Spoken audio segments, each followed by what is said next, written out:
right, so we are now ranking the HPCU, or as Jason and I like to call it, the Harry Potter Cinematic Universe. Now, we're going to be doing an order of the top 9 movies, since we are now including, of course, Fantastic Beasts and Where to Find Them. By the way, we also reviewed all 9 films in depth. If you want to check out those reviews, you can see it in the link in the description below, and also we have a little graph up here, somewhere up here, where you can click on it. If you want to see our reviews, click on that and check them out, please. Getting into this, really quick, Jason and I both love these movies. They all have a special place in our heart, but, when we have to come up with a list, it gets a little tough when you're trying to, pick which one you want. So it's just our opinion. I don't want you guys to feel we're hating on any of these movies, because I love them all. So we're just going off a ranking of what we felt was best or worst. So, and also in the comments, let us know what you have every movie ranked, because we'd love to hear your guys' list too. Definitely. All right, so we're going to start off with, in terms of the years these movies came out in terms of release date. So we're going to start with Harry Potter and the Sorcerer's Stone. Now, I have this movie at number 6. This is the first movie, of course, that came out. It's Harry Potter finally from the book onto the big screen. And I got to say, for a first movie, there was a lot of pressure on this. So I thought that, again, the chemistry between all the kids was just, they just did a really good job bringing the book to life, and I just really got engulfed in this universe in the first 10 minutes of this movie. Yeah, I totally agree. We waited so long to finally see these movies on screen. I really do like this movie, but I have it ranked at number 9 on my list at the very bottom. I don't know, just because the story isn't so much in depth, it kind of is just introducing you to the Harry Potter world. The actors were still pretty raw. Even though they all did a great job, they're pretty young, and so, I obviously like the story, but for me, I have it as number 9 on my list. Okay, so next we're going to go into Harry Potter and the Chamber of Secrets. I actually have this one ranked at number 5, and again, this film again did a really good job. It's very close to the book, of course, and I just thought, again, I really love the story in this of the Chamber of Secrets and how we get to meet more about Voldemort in terms of Tom Riddle and the Basilisk, and I just thought it did a really good job just going more in depth into the Harry Potter universe. Yeah, I love this movie too. I have it at number 7 on my list. I think that the actors finally, got the hang of their roles a little bit. They did a really good job of keeping the story very in line with the book. The scripts are almost the same exactly as the book. But, it's a good story, but I have it at number 7 on my list. All right, now moving on to Prisoner of Azkaban. I really enjoy this movie. Even watching it again recently, I even like it more than I used to. It's a really dark film, but I just love every scene, especially the last act of the movie I think is great. I have it at number 4 on my list.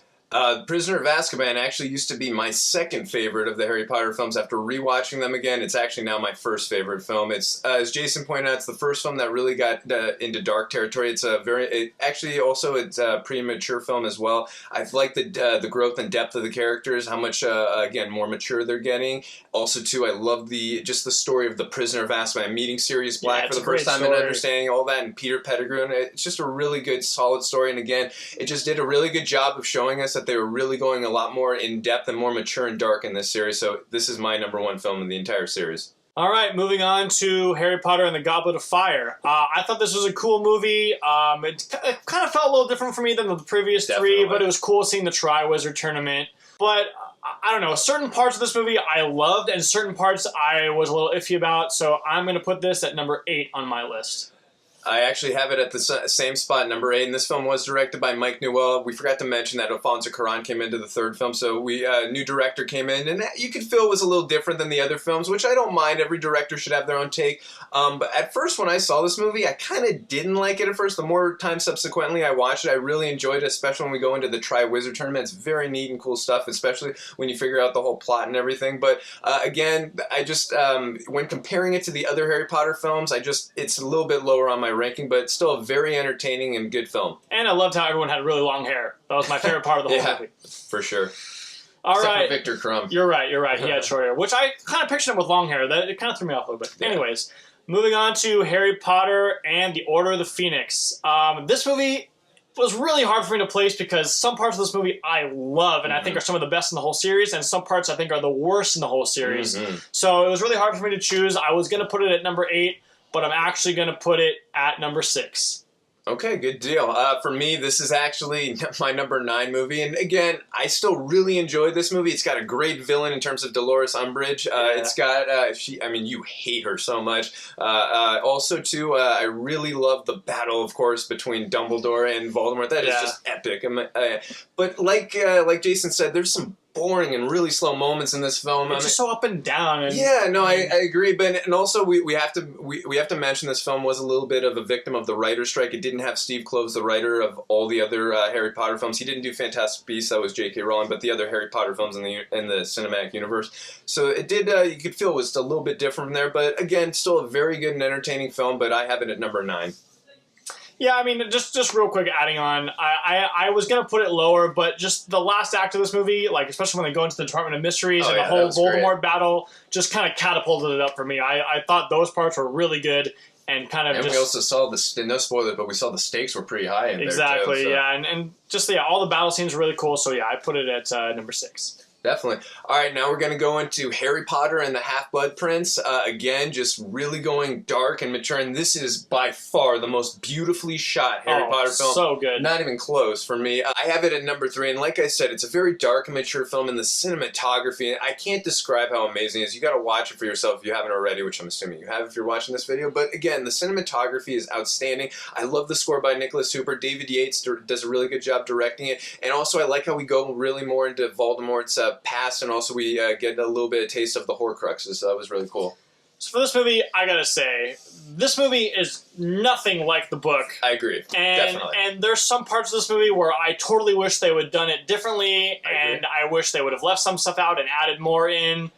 Deathly Hallows Part 1. But like we said, this movie is just so beautifully shot. It looks amazing. The score is great. And it's hilarious. This is the funniest movie by far in this whole series. Oh, yeah. It's funny. In a surprise, I'm moving this up to number 2 on my list. Yeah. No, I agree with you in that scene where Harry drinks the Lex. Oh, that's the so best. good. Know what I mean? Know what I mean? Yeah, no, I agree with you. That movie is pretty hilarious. And the Weasley brothers, of course. There's so many things that I don't like, but just so, and Ron when he's in the love scene. As a movie itself, it's just so entertaining. No, absolutely. It could have gone way more in depth in terms of Snape and all that, but no, I completely agree. It is very entertaining, and it's definitely a little bit away from the book in terms of certain elements, especially the end, the battle sequence and all that, but you're right. It's a very entertaining and very funny film, actually, as well. Yeah. Yeah. So let's go into Harry Potter and the Deathly Hallows Part 1. I originally was going to have this at number 3, and if you watch my review, you'll know my rant in that movie. But because of one specific little thing, I lowered it to number 4. So again, very dark. You're going to hear me say this about the latter half of the Harry Potter movies from 3 on. Very dark, very mature again movie. It just shows you again that the stakes are high. You have them basically hiding out in the woods most of the movie, searching for Horcruxes. I really love this story. It's definitely a slower pace from the other films, but I don't mind that because we're so engulfed with these characters by this point in the series that you don't, and you know what's ahead in terms of the next movie, the big battle that's coming, that you don't mind a little bit of a slow pace because you know the buildup of what's coming and what they're hunting and searching after. So it's all good in terms of the slow scenes. I'm never getting bored by those. And also, too, I gotta say, just one in-depth scene. I love that little dance scene between Harry and Hermione. It just shows them, like, you know, all the craziness that's going around. Like, let's just be happy for a second and appreciate what we have right now. So just a really sweet scene, and I love that movie, except for one Peter Pettigrew part. Yeah, I mean, I really, really like this movie, and for so long I had it as my number 1. Mm-hmm. I'm actually going to put it at number 3, though. 6 barely surpassed it, but this movie does such a good job of showing you the characterization of especially Harry and Hermione, but also Ron and all the other characters. Really dark movie, setting you up for 7 Part 2. And like you said, it is kind of slow, but it's just beautiful, man. I love this movie, and it gives you such a sad feeling almost because so many bad things are going on in this world, and you feel for these characters. But I think it's a really, really well-made movie, putting it at number 3. Absolutely, and just one last thing to add to what you just said. I thought it was also very interesting and cool to see our first time away from Hogwarts for such an extended period of time throughout the film, which was, you know, I wasn't sure how that was going to play out on film, but it was really well done. So now we're going to go into Harry Potter and the Deathly Hallows Part 2. For so long and for so many years, I actually had this at my number 1. I still gave it a huge score. But again, after rewatching them recently, I put Prisoner above it just slightly. But this is my number 2 favorite film. And again, there was so many things to close off in this movie in terms of arcs of all the characters. There were certain little gripes that I had if you watch my review, but I'm not going to go into them now. But overall, this film, like I said, did such a great job of closing out the series. And also also it made, again, the stakes were so high. Certain deaths that happen in characters, you really feel for it and get that lump in your throat. So I just thought this film did such a beautiful job of like sending off the Harry Potter cinematic universe in the right way. It's funny. I think when we've done these reviews recently, our lists have changed. So I have had this movie a little bit lower for so long, but recently just watching it, I had to bump it up to number 1. Wow. Mainly just because of the closure of everything. You get to see how everything ends. So much nostalgia, so much gratification of you've seen all these movies and this is finally seeing it all come to fruition. Great payoff, great action scenes, so much fighting. It's so fast paced. Everything's going on all at once. I had to put it at number 1, even though I kind of think part 1 is a little bit better of a well-made movie, but this movie was really good, and just because of all the nostalgia and payoff, I had to put it at number 1. And obviously, they're all connected to one story. But I mean, obviously, you've made the point many times to me off camera, saying that it's one long film that's combined. It's true. I really do consider part 1 and 2 as one movie, but since they were released, we are ranking them differently. Yeah, no, of course. But just to your point, that's why I agree. Like, I don't care if some people say Deathly Hallows Part 1 is a little better. I just look at them as one big long movie split into 2. And for the record, if we were counting them as one movie, 7 would be number 1, and 6 would be number 2. But they are split, so we are ranking them separately. Absolutely. Now we're going to get into the most recent film that is set, I believe it's 60 to 70 years before the first movie. I think it's about around 70 years. Something like that. Like the 20s or something. Yeah, something like that. So now we got Fantastic Beasts and Where to Find Them. And also, other than Order of the Phoenix, this was the first film not to be written by Steve Kloves. It was written by the author of Fantastic Beasts and Where to Find Them, and also Harry Potter, J.K. Rowling. Look, this film is obviously it's not Harry Potter, but I still love the characters, especially the 4 main characters we got. They're very likable. The chemistry and the interaction between them it's just really, you really care for these characters right away.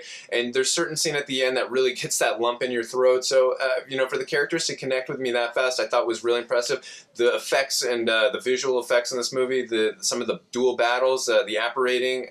Very entertaining, very cool stuff. I would have liked it. Again, I liked one of the villains we had in this movie, no doubt. One of the other villains, I would have liked a little more characterization, more depth on that villain. The pacing could have been a tiny bit better. I could have had a little more focus on the story, but overall, I love this movie. Not love, but I really enjoyed this movie. I felt like it had a good place in the Harry Potter cinematic universe. I'm going to rank Fantastic Beasts and Where to Find Them number 7.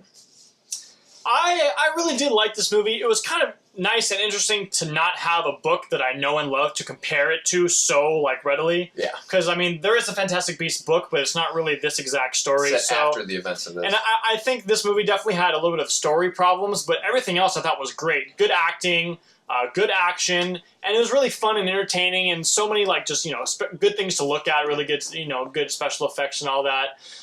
Standing on its own as a movie, I actually think it's kind of better than a lot of the Harry Potter movies, just because, obviously, I'm not trying to compare the movies to I am trying to compare the movies to the books, but I shouldn't. But so many of the Harry Potter movies, I feel like are just moving so quick just to fit everything in that they kind of miss out on filling everything in as it should be. So I'm actually going to rank this movie at number 4. And one other thing I want to mention that I liked in Fantastic Beasts, that we got a little bit of a change up from the Harry Potter series. In the Harry Potter films, Harry Potter's the most famous wizard. Everyone knows who he is. I like the little change of pace in terms of when we got the main character of Newt Scamander.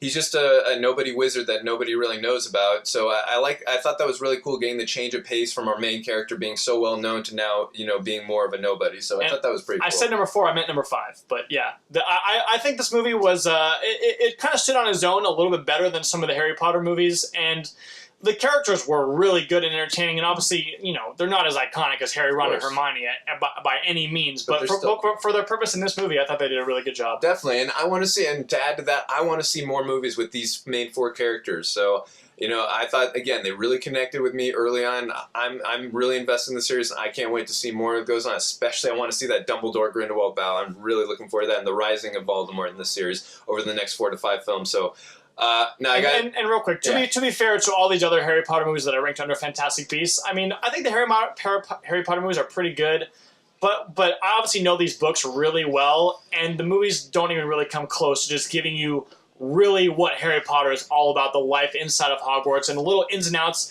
and so many interactions between even more teachers and Dumbledore and everything. I think the movies don't quite add up to anything that the book goes into. So I really do like these movies a lot. They're really good as movies, but like for these stories, they kind of don't exactly do them real justice. So I agree with you, but obviously books have a little more time to go in depth and do all that. But that being said, we still love these movies. They're very entertaining. But look, it doesn't really matter what our order is. We want to know what your guys' order is. So definitely let us know in the comments below, and obviously make sure to add Fantastic Beasts and where to find them there, because I want to know where that is in your guys' rankings as well. Definitely. So yeah, this was a lot of fun. I liked this was fun. Yeah, I like going back because I hadn't really seen the Harry Potter movies in a while, and it was interesting to see how watching them again and kind of more analyzing them more for our reviews made us think differently about these movies, and the movies moved up and down our lists too. So yeah, definitely let us know what your guys' lists are, and that's gonna do it for this video. And if you like these videos, you can hit the subscribe button. See you guys next time.